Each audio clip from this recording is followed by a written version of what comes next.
Hello बच्चों, मैं Sunita STS विद्यापीठ से एसटीएस विद्यापीठ ऑनलाइन क्लासेस में आपका स्वागत है।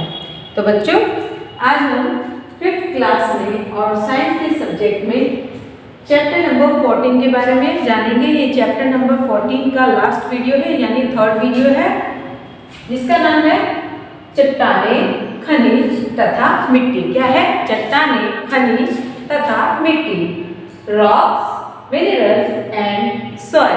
ओके, तो हम इस चैप्टर के बारे में जानेंगे। यह इस चैप्टर का 3rd वीडियो है।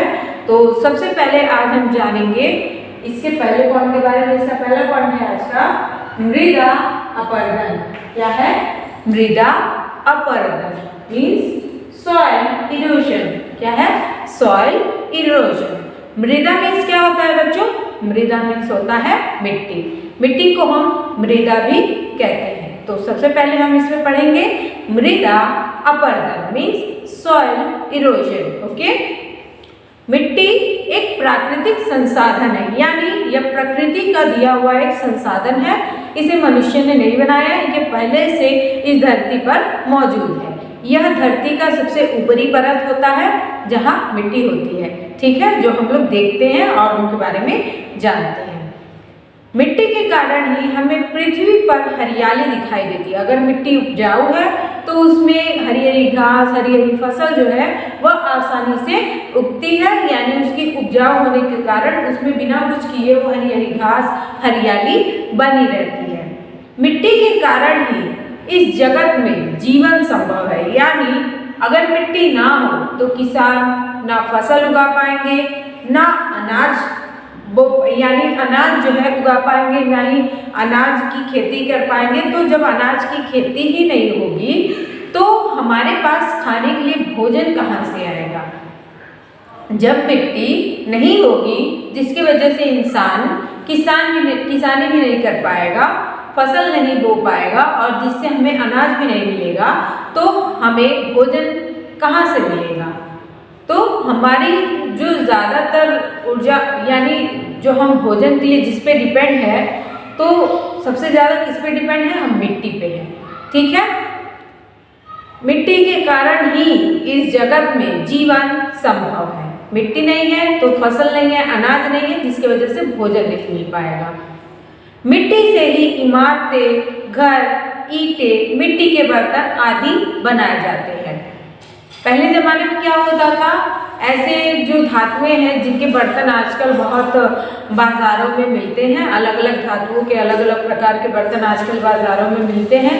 पहले समय में ऐसे बर्तन नहीं थे। पहले समय में ज़्यादातर मिट्टी के बर्तन उपयोग किए जाते थे, ठीक है। तो मिट्टी से ही आप देखते होंगे बड़ी बड़ी इमारतें, बड़े बड़े घर, ईंटें, ये सब बनते हैं और मिट्टी के ही ऊपर जो है अलग अलग तरीकों से ईंटें बनाकर या फिर इमारतें बनाकर लोग उसमें रह रहे हैं, यानी एक हमारे रहने का भी एक संसाधन है। मिट्टी में ही वृक्ष उगते हैं जो हमें लकड़ी प्रदान करते हैं। मिट्टी ही पानी को सोख कर बाढ़ से हमारी रक्षा करती है। आपने देखा होगा बारिश का पानी, इतना सारा पानी बरसता है, वो कहाँ जाता है? वो आखिर उस मिट्टी में ही सूख कर जमीन के अंदर जाता है, जिससे वहाँ की जमीन सूखी हो सकती है, हम उस पर चल सकते हैं और वहाँ पर बाढ़ आने का खतरा भी कम हो जाता है। अतः हमारा कर्तव्य है कि हम मिट्टी को खराब न करें, उसका संरक्षण करें। यानी जब मिट्टी पर ही हम निर्भर हैं, हमारा जीवन निर्भर है, तो हमारा ये कर्तव्य है कि हम उस मिट्टी को बनाए, मिट्टी की जो उपजाऊ क्षमता है उसे बनाए रखें और उसका संरक्षण करें, यानी उसकी देखभाल करें। अगर मिट्टी को हम उसकी उपजाऊ क्षमता को खत्म कर देते हैं तो हमें फसल भी नहीं मिल पाएगा, जिससे हमें भोजन भी नहीं मिल पाएगा। भूमि की सबसे ऊपरी सतह उपजाऊ होती है, वह पौधों के उगने के लिए सबसे उपयुक्त होती है। भूमि की इस ऊपरी सतह का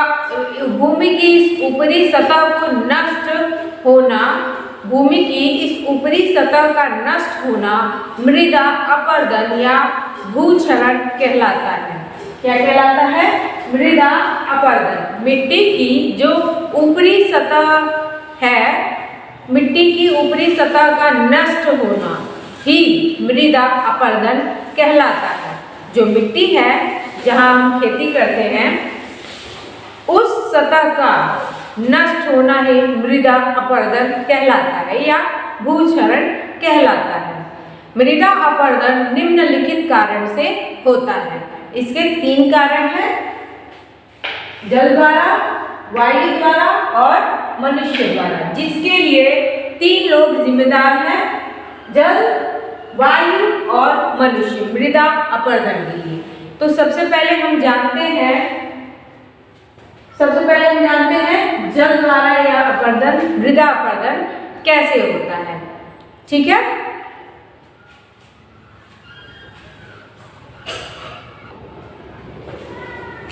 तो आइए बच्चों हम जानते हैं जल द्वारा मृदा अपरदन कैसे होता है। जल द्वारा मीन्स बाय वाटर। ओके, जब मूसलाधार वर्षा होती है तो पहाड़ों से ऊपरी मिट्टी बहकर नदियों तथा मैदानों में आ जाती है और नदियों के तल में एकत्रित हो जाती है। यह होता है जल के कारण। ठीक है, अब देखते हैं वायु द्वारा कैसे मृदा अपरदन होता है, यानी बाय एयर। जब बहुत तेज हवा आंधी चलती है तो हवा के प्रचंड वेग से भूमि की ऊपरी सतह की मिट्टी जो है उड़कर एक स्थान पर दूसरे स्थान पर पहुंच जाते हैं, एक स्थान से दूसरे स्थान पर पहुंच जाते हैं और वहां एक ढेर के रूप में एकत्र हो जाते हैं। आपने देखा होगा जब बहुत तेज आंधी आती है, तूफान आता है, तो आपने देखा होगा जो बवंडर होता है, जो बहुत तेज होता है, तूफान का रूप लेकर के वो बहुत बड़ा हो जाता है, जिसमें बहुत ही मिट्टी होती है, बहुत ही ज़्यादा मात्रा में, तो वो भी एक तरह से उसके लिए जिम्मेदार होती है मृदा अपरदन के लिए। जो बहुत तेज आंधी आती है उसके साथ धूल मिट्टी भी बहुत ही मात्रा में जो धरती के ऊपरी सतह पर मौजूद होते हैं वह भी एक स्थान से दूसरे स्थान पर उड़ करके जाकर के एकत्रित होके ढेर बनकर गिर जाते हैं। ठीक है, तो यह भी एक कारण होता है वायु द्वारा। इसके द्वारा भूमि कटाव अधिक गहरा होता है। विशेषकर ऐसा तब होता है जब भूमि की ऊपरी सतह पर कोई वनस्पति न उगी हुई हो। आपने देखा होगा जिस क्षेत्र में या फिर जिस जगह खेती होती है, अगर उस जगह फसल है तो उस जगह से मिट्टी नहीं उड़ करके जाएगी, क्योंकि पौधों में शक्ति होती है मिट्टी को पकड़ करके रखने की। उसकी जो जड़ें होती हैं वह मिट्टी को पकड़ करके रखी हुई होती हैं, और जहाँ कोई भी घास या फसल ना उगी हुई हो तो आंधी तूफान आने पर उस क्षेत्र से ज्यादातर मिट्टी उड़ करके एक स्थान से दूसरे स्थान पर चली जाती है। तो इससे अच्छा है कि वहां पर पौधे लगा दिए जाए जिससे मृदा का अपक्षरण ना हो, मृदा का अपरदन ना हो, सॉरी। इसके लिए हम एक एग्जाम्पल ले लेते हैं। जैसे एक मेज पर मोटा कागज आप रख लीजिए, जिस पे एक कागज पर थोड़ा रेत यानी बालू रखिए तथा इसका एक छोटा सा ढेर बना लीजिए। अब रेत के ढेर पर बार बार जोर से फूंक मारिए, तो आप उन्हें ध्यान से देखिए कि उसमें क्या होता है। रेत के ढेर पर फूंक मारने से ढेर से रेत उड़कर दूसरी जगह जाता है और वहीं पर एकत्रित हो जाता है। इस प्रयोग से पता चलता है कि जिस प्रकार फूंक मारने से रेत एक स्थान से दूसरे स्थान पर चला जाता है, ठीक उसी प्रकार तेजी से चलने वाली वायु पवन से मिट्टी की ऊपरी उपजाऊ परत जो है, ऊपरी मृदा उड़कर एक स्थान से दूसरे स्थान पर चली जाती है। जिसके लिए हमें एक उदाहरण दिया गया है कि तूफान आने पर मिट्टी कैसे उड़कर के दूसरी जगह जाकर के ढेर बन जाती है। अब देखते हैं मनुष्य द्वारा, मीन्स बाय ह्यूमंस। मनुष्य अपनी आवश्यकताओं को पूरा करने के लिए निरंतर वृक्षों को काटता जा रहा है। वृक्षों के कट जाने से भूमि की ऊपरी सतह की मिट्टी आसानी से बह या उड़ सकती है, क्योंकि पेड़ पौधों की जड़ों में मिट्टी को बांधे रखने की क्षमता होती है। जिस तरह से मनुष्य दिन ब दिन पेड़ों को काटे जा रहा है अपनी जरूरतों के लिए, वहां घर बनाने के लिए या फिर लकड़ी की जरूरत के लिए या फिर और भी कुछ कारणों से, तो उस वजह से क्या हो रहा है, वह स्थान खाली हो जा रहा है, वहां से पेड़ पौधे निकाल दिए जा रहे हैं, जिसकी वजह से मिट्टी बारिश होने पर बह सकती है, तूफान आने पर उड़ सकती है, जिससे उसकी उपजाऊ क्षमता कम हो सकती है। जब पशु किसी एक ही स्थान पर कई वर्षों तक चरते हैं तो उनके पैरों से मिट्टी पर काफी दबाव पड़ता है, जिससे मिट्टी की ऊपरी घास की परत नष्ट हो जाती है। यानी जब जानवर एक ही जगह पर बहुत दिनों से एक ही जगह पर घास चरते हैं या फिर कई वर्षों तक चरते हैं तो उनसे क्या होता है, उनके पैरों के दबाव से काफी दबाव पड़ता है, जिसके कारण मिट्टी की ऊपरी घास की परत नष्ट हो जाती है। ठीक है, तो ये 3 कारण थे मृदा अपरदन के भी, सॉइल इरोजन के, जल द्वारा, वायु द्वारा और मनुष्य द्वारा। ठीक है, अब हम जानेंगे मृदा संरक्षण। क्या जानेंगे? मृदा संरक्षण means soil conservation. Okay, soil conservation मृदा अपरदन को कम करने तथा रोकने के प्रयास को मृदा संरक्षण कहते हैं, यानी मिट्टी को बचाने का प्रयास। आइए प्रयोगों के माध्यम से मृदा संरक्षण के विषय में ज्ञान अर्जित करें। तो इसके लिए हम एक प्रयोग कर सकते हैं। जैसे क्या करना है, लोहे या लकड़ी के समान आकार के 2 आयताकार बर्तन आपको लेने हैं, लोहे या लकड़ी के, जो इतना चौड़ा हो और वो लोहे या लकड़ी का बना हो और उसकी थोड़ी सी ऊंचाई भी हो। तो दोनों में बराबर मात्रा में मिट्टी भर दीजिए। कुछ घास और छोटे छोटे पौधे उखाड़ लीजिए। घास और पौधों की जड़ों से मिट्टी चिपकी हो, जिससे उनकी उर्वरता बनी रहे। एक मिट्टी भरे बर्तन में घास और पौधे लगा दीजिए, दूसरे बर्तन में केवल मिट्टी ही भरी रहने दीजिए। यानी जो आयताकार बर्तन आप लेंगे या फिर लोहे का या फिर लकड़ी का, तो उसमें क्या कहा गया है, आपको दोनों में मिट्टी भरनी है और एक बर्तन में आपको क्या करना है कि जो छोटे छोटे पौधे या घास होते हैं उनको जड़ सहित उखाड़ करके उसे उसमें लगा देना है। यानी एक आयताकार बर्तन में छोटे छोटे घास या पौधे आपको लगाने हैं और एक आयताकार बर्तन में आपको सिर्फ मिट्टी ही भर के रखना है। ठीक है, अब दोनों बर्तनों को कुछ तिरछा करके रखिए, यानी स्टैंड की सहायता से या फिर किसी सहारे की सहायता से उन्हें इस तरीके से तिरछे में आपको रखना है कि उसका एक भाग थोड़ा नीचे की तरफ हो और एक भाग उसका ऊपर की तरफ हो।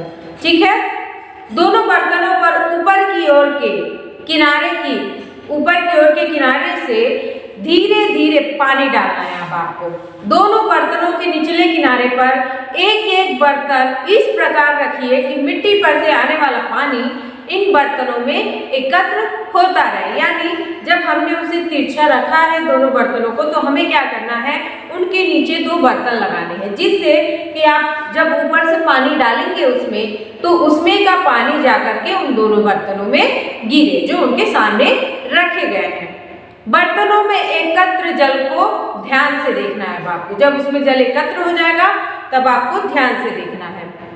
जब दोनों बर्तनों पर ऊपर की ओर से पानी डाला जाता है तो घास और छोटे पौधे लगे हुए बर्तनों में से पानी के साथ थोड़ी सी मिट्टी बहकर नीचे की ओर आती है, जबकि दूसरे बर्तन यानी बिना घास और बिना पौधे लगे बर्तन में से पानी के साथ अधिक मिट्टी बहकर के नीचे की ओर आती रहती है। ऐसा क्यों होता है? इस क्रियाकलाप से आपको क्या पता चला? इस क्रियाकलाप से आपको क्या पता चला कि जो पौधे वाला बर्तन है उससे बहुत कम मिट्टी बहकर के जल के साथ नीचे जाती है और जो खाली बर्तन है यानी सिर्फ मिट्टी वाला बर्तन है उसमें बहुत ही मिट्टी पानी के साथ बहकर के उस बर्तन में गिरती है। तो इस क्रियाकलाप से आप क्या समझते हैं? इस क्रियाकलाप से यह पता चलता है कि जिस स्थान पर अधिक घास या पेड़ पौधे लगे होते हैं वहां से मृदा अपरदन जल या वायु जैसे किसी साधन के द्वारा बहुत कम होता है, परंतु जिस स्थान पर घास या पेड़ पौधे कम लगे होते हैं या बिल्कुल नहीं होते वहां पर मृदा अपरदन जल या वायु जैसे किसी भी साधन के द्वारा अधिक से अधिक होता है। तो इससे अधिक से अधिक होता है। अब मृदा अपरदन को रोकने यानी मृदा संरक्षण के लिए अधिक से अधिक पेड़ पौधे लगाने चाहिए। पहले से लगे पेड़ पौधों की सुरक्षा भी आपको करनी चाहिए, इसलिए इनकी सुरक्षा भी आवश्यक है। तो बच्चों, अगर आप कहीं किसी रास्ते पर जाते हैं, आपको बहुत तेज धूप लग रही है, तो आप ढूंढते हैं कि हमें छांव कहाँ मिल सकती है। आप ढूंढते हैं हमें छांव चाहिए, छांव चाहिए। तो इसीलिए आपका एक कर्तव्य भी है कि आप पेड़ लगाएं। जब आप पेड़ लगाएंगे तभी आप उनकी छांव, जो छांव होती है उनकी छांव का फायदा ले सकते हैं, और साथ ही साथ जो मिट्टी की उपजाऊ क्षमता है उन्हें भी बनाए रख सकते हैं, जिससे हमारा पर्यावरण सुरक्षित और संतुलित बना रहे। जब किसी स्थान पर गाय, भैंस, बकरी आदि पशु लगातार अधिक समय तक सालों साल घास चरते हैं, तो वहां पर कुछ समय बाद घास ठीक प्रकार से नहीं उगती, क्योंकि जो मिट्टी होती है उनके पैरों के दबाव से अधिक दब के ठोस हो जाती है, जिसमें से पेड़ पौधे जल्दी नहीं निकलते हैं या फिर निकलने से पहले ही सूखने लगते हैं, पीले होने लगते हैं। इसके साथ ही उस स्थान की मृदा का अपरदन भी होने लगता है। अब मृदा अपरदन को रोकने के लिए पशुओं को एक ही स्थान पर अधिक समय तक चरने से रोकना आवश्यक है, यानी जो उनके चरने की जगह है वो हमेशा बदलनी चाहिए या फिर उनके लिए खेती करनी चाहिए, जहाँ से फसल काट के उन्हें खिलाया जा सके, जिससे उन्हें बाहर ना ले जाना पड़े और मृदा का जो संतुलन है वो बना रहे। ठीक है बच्चों।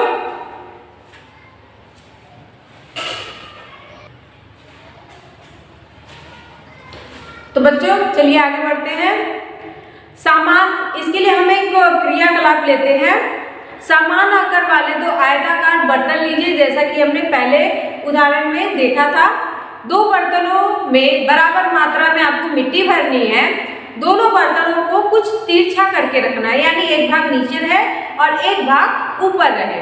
एक बर्तन की मिट्टी में मेड़े बना दीजिए, दूसरे बर्तन की मिट्टी को उसी प्रकार रहने दीजिए। यानी जैसे आपने खेतों में देखा होगा, खेतों को कुछ भागों में बांटा जाता है तो उनके बीच में मेड़ बना दिए जाते हैं। तो आपको क्या करना है, एक बर्तन में इसी तरह से मेड़े बना देनी है और एक बर्तन को वैसे ही मिट्टी से भरे रखना है। दोनों बर्तनों पर ऊपर की ओर से पानी डालिए। बर्तनों पर पानी डालने से होने वाले परिवर्तन को ध्यान से देखिए। जब दोनों बर्तनों में पानी डाला जाता है तो पहले बर्तन यानी जिसकी मिट्टी में मेड़े बनी है उसमें से पानी के साथ थोड़ी सी मिट्टी बहकर नीचे आती है, और दूसरे बर्तन में यानी जिसमें मेड़े नहीं बनी है उसमें से पानी के साथ ज्यादा मात्रा में मिट्टी नीचे आती है। तो ऐसा क्यों होता है? इस क्रियाकलाप से आप क्या समझते हैं, आपको क्या पता चलता है? इस क्रियाकलाप से पता चलता है कि यदि खेतों में मेड़े बनाई जाए तो भूमि की ऊपरी सतह यानी ऊपरी परत का अपरदन जल या वायु से कम मात्रा में होता है। उनके साथ साथ पानी के साथ साथ मिट्टी कम बह करके जाती है। अर्थात खेतों में मेड़े बनाने से मृदा अपरदन रोका जा सकता है। अधिक ढालू तलों पर तो यह क्रिया और भी अधिक आवश्यक है। इसलिए पहाड़ी क्षेत्रों में वर्षा से मृदा अपरदन रोकने के लिए मिट्टी को सीढ़ीदार खेतों के रूप में काट लेते हैं। इन खेतों में वर्षा का पानी मिट्टी की सीढ़ियों से धीमी गति से बहता है तथा बाद में अगली सीढ़ी पर भी धीमी गति से ही गिरता है। इस प्रकार से खेतों में उपस्थित मृदा का अपरदन कम हो जाता है। यही कारण है कि पहाड़ी क्षेत्रों में मृदा अपरदन रोकने के लिए सीढ़ीदार खेती की जाती है। सीढ़ीदार खेती के उदाहरण के लिए आप लोग देख सकते हैं, आसाम में जो चाय पत्ती की खेती होती है तो वो चाय पत्ती की खेती सीढ़ीदार खेतों में होती है, क्योंकि वहाँ पहाड़ी क्षेत्र है तो उनकी जो मिट्टी है, जो उपजाऊ मिट्टी है, वह पानी के तेज बहाव के साथ ऐसे डायरेक्टली बह करके नीचे ना चली जाए, इसलिए वो लोग उन खेतों को पहले जो है सीढ़ी नुमा आकार में मेड़ बना करके काटते हैं उन्हें, यानी शेप देते हैं, आकार देते हैं, मेड़ बना करके सीढ़ी नुमा आकार देते हैं, जिससे जब वर्षा का पानी ऊपर से गिरता है तेज बहाव से तो वह एक सीढ़ी पर गिरेगा, फिर धीरे से रेंगते हुए दूसरी सीढ़ी पर गिरेगा। ऐसे क्या होगा, वह पानी धीरे धीरे नीचे जाएगा, जिसकी वजह से वह तेज बहाव में नहीं होगा और जिसके कारण वह मिट्टी को भी ज्यादा मात्रा में नीचे नहीं लेकर के जाएगा, जिससे मृदा का संरक्षण भी होता रहेगा। तो मृदा का संरक्षण करने के लिए पहाड़ी क्षेत्रों में मेड़ी बना करके सीढ़ी नुमा आकार में उन्हें काट करके खेती की जाती है, जिसके उदाहरण के लिए आपको चाय पत्ती की खेती भी देख सकते हैं। तो बच्चों ये चैप्टर यहीं पे समाप्त होता है। आइए चलिए कुछ मुख्य बातें जान लेते हैं जो हमने इस चैप्टर में सीखी हैं। हमारी पृथ्वी ठोस चट्टानों से बनी है। दूसरा है, कुछ चट्टानें बहुत चिकनी तथा कुछ बहुत कठोर होती है, यानी कुछ चट्टानें बहुत चिकनी यानी फिसलनदार और कुछ चट्टानें जो है कठोर होती हैं यानी बहुत ठोस होती हैं। संगुटिका चट्टान मोटे दानों वाली होती है। अवसादी चट्टानें भौतिक या यांत्रिक, रासायनिक अथवा कार्बनिक उत्पत्ति की हो सकती है। इसके उदाहरण बालू पत्थर, कंकड़, स्लेट पत्थर, काले क्ले पत्थर, जिप्सम, चूना पत्थर, खड़िया कोयला, लिग्नाइट आदि हैं। आग्नेय चट्टानें पिघले हुए पदार्थों जिसे लावा कहते हैं से पृथ्वी के अंदर बनती हैं अथवा धरातल पर ज्वालामुखी से लावा निकलने के बाद ठंडी होकर बनती है, जैसे ग्रेनाइट, झावा पत्थर आदि। जैसा कि मैंने आपको बताया था कि जो मैग्मा होता है, जो लावा के अंदर होता है मैग्मा, वह धरती के अंदर जो है पनपता रहता है, पिघलता रहता है और फिर जब ज्वालामुखी फटता है तो लावा के रूप में वह मैग्मा बाहर आता है और बाहर आने के बाद जब वह तुरंत सूख जाता है तो वह तुरंत सूखने से भी उसका पत्थर बन जाता है और बाद में अत्यधिक ठंडा होने के बाद भी उससे जो है ठोस पत्थर बन जाता है। ठीक है। कायांतरित चट्टान जो लावा होता है वह सूखकर भी वह चट्टान बन जाती है। कायांतरित चट्टानें अवसादी या आग्नेय चट्टानों के रूपांतरण से बनती हैं। इसके लिए ताप, दाब, वायु आदि कारक प्रभाव डालते हैं। कोयला, संगमरमर, स्लेट आदि ऐसी ही चट्टानें यानी जमीन के नीचे भी जो ताप है, दाब है, वायु है, इनका भी असर पड़ता है, जिसके कारण अवसादीय चट्टानें बनती हैं। जिसके लिए आप उदाहरणार्थ ले सकते हैं, उदाहरण के लिए ले सकते हैं कायांतरित चट्टानें या अवसादी आग्नेय चट्टानें, जिनमें है कोयला, संगमरमर, स्लेट आदि। अब है परावर्तित चट्टानें अवसादीय चट्टानों पर ताप व दाब के प्रभाव से बनती हैं। भूमि के अंदर कच्चे धातु खनिज रूप में मिलते हैं। जो कच्चे धातु होते हैं वह खनिज के रूप में भूमि के अंदर से खोदे जाने पर मिलते हैं, जिन्हें खुदाई के द्वारा मनुष्य बाहर निकालते हैं और उन्हें फिर साफ करके मशीनों द्वारा शुद्धिकरण कर यानी उनको साफ करके ही बाजार में लाया जाता है। जो हमें जमीन से डायरेक्टली जो खनिज मिलता है वो कच्चा होता है, जिन्हें हम कच्चे खनिज कह सकते हैं। भूमि के अंदर कच्चे धातु मिलते हैं, जिन्हें सफाई के बाद ही बाजारों तक पहुंचाया जाता है और जिसके बाद मनुष्य जो है उन्हें बर्तनों के रूप में या फिर आभूषणों के रूप में बना करके बाजारों में बेचते हैं। चट्टानों का प्रयोग भवन निर्माण के लिए किया जाता है। बलुआ पत्थर से धार तेज करने के लिए पहिए बनाए जाते हैं। चूना पत्थर सीमेंट बनाने के काम आता है। मिट्टी से ही इमारतें, घर, ईंट, मिट्टी के बर्तन आदि बनाए जाते हैं, जो कि आप जानते हैं। भूमि की सबसे ऊपरी सतह उपजाऊ होती है, जिसमें फसल उगाई जाती है। जब पशु किसी एक स्थान पर कई वर्षों तक चरते रहते हैं तो वहां की भूमि पर उनके पैरों का दबाव अधिक पड़ता है, जिससे मृदा अपरदन होता है।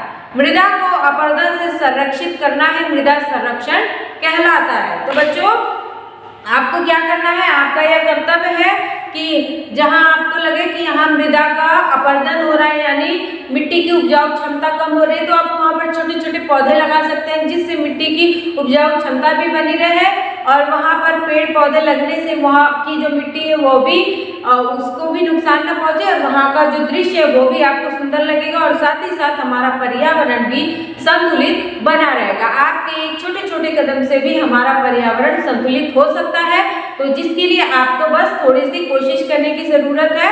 आप लोग भी पेड़ पौधे लगाना शुरू करिए और अपने पर्यावरण के संरक्षण का संकल्प लीजिए। ठीक है बच्चों, धन्यवाद।